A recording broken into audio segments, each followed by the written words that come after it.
Thank you, Mr. Speaker. The story of Northern Ontario is we gave away the gold, we gave away the timber, we gave away the hydro, but the greatest resource we gave away year after year was the talent of our young people. That's why the investment in education was so fundamental.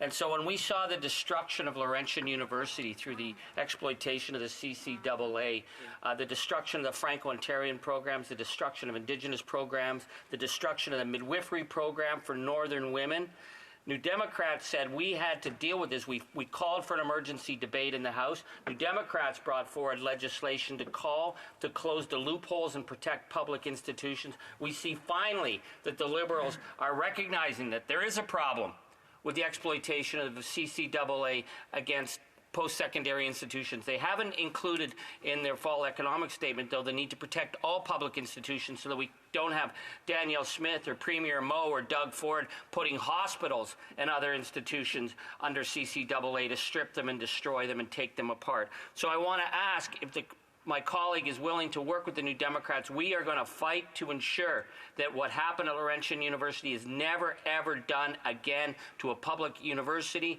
to any kind of public institution, that public investment will remain and opportunities will remain in this age of privatization and corporate backroom deals. The honourable member for Sandwich Gulf Islands. Thank you, the honourable member for Timmins James Bay.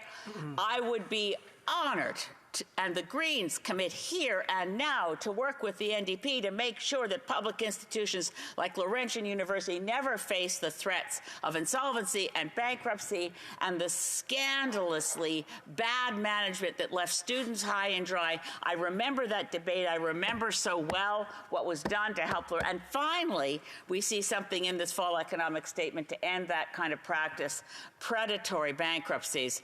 Let's keep working to keep what's public, and let's take out the language of common sense is a good thing. It sounds great. Let's return to common decency.